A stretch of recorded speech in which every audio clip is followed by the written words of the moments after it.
will be talking about why we should get rid of Euclidean zoning. Euclidean zoning is a zoning process where single-use development is implemented to separate industrial planning and residential planning. The first problem arose in Euclid, Ohio in 1922. Zoning regulations, the court explained, will generally be upheld if there is some connection to the public welfare. In Euclid, Ohio, there was an industrial plant that was causing coal deposits and smog around the residential area. So Euclidean zoning was there implemented to resolve this problem. This sounds great. We separate the industrial factory from the residential area so there isn't a hindrance on the general welfare. However, the implementation of this law will curb the ability to not only do this on a case-by-case basis, but implement it everywhere nationwide. The reason this is bad is because Euclidean zoning practices will hinder diversity, business, lifestyle, and culture. The way culture is hindered by Euclidean zoning is that residential classes are categorized in Euclidean zoning. So therefore we have single-family houses, multifamily houses, apartment complexes, and condos, and all four of these and many more are separated into these niche categories, and they're not allowed to intermingle in these socioeconomic statuses. So you have kids that go to school, and they will be going to school with people in their same social class. The problem with this is the segregation of socioeconomic statuses will prohibit the mingling of different cultures, and this inhibits this normality where people are supposed to live this certain type of way instead of inhibiting diversity, where diversity will lead to prosperity of the community. Another problem with Euclidean zoning is that it affects lifestyle, which goes hand in hand with culture. So urban sprawl is an effect of Euclidean zoning. Urban sprawl is the forceful nature that we are not able to walk places, so the walkability of our communities are completely hindered by Euclidean zoning.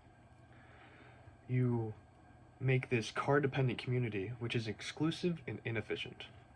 Public transport is also minimal and underfunded, so if you do not possess the means to transport by car, you are not able to fully live.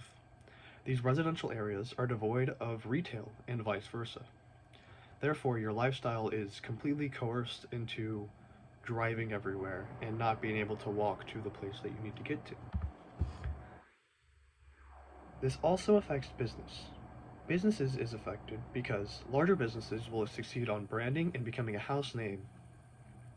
The way that this happens is you drive by a place where you see a McDonald's sign, you see a Walmart sign, you see an Exxon sign, and you know these businesses because they are household names. But you drive by and you see a random mart and you don't know what they have, you don't know the services that they offer, and that makes you less inclined to go there. But you go to Walmart because you know what Walmart has. Walmart has these 20-foot signs on the side of the road that will get you where you need to go. McDonald's has the same thing, the big M, the big yellow M. Exxon will have the same thing. It's this big plastered sign that's just, it's like 20 feet big, right?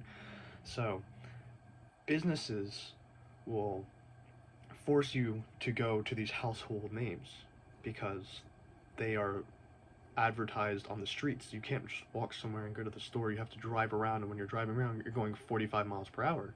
You stop by and you see this 20-foot sign and you just go, like, that's the Walmart, like, nice, a Walmart. Very convenient for me. Another problem with this is companies are allowed to target areas of economic status, coercing the community to go to their store. So Walmart is very guilty of this, placing their stores in low-income areas and dominating the area so that you are forced to go to a Walmart because there's no other place to go. The only place that is close to you is that Walmart. And that is prohibiting the diversity of small businesses and just letting large corporations dominate all these areas. So if we don't have Euclidean zoning, then what?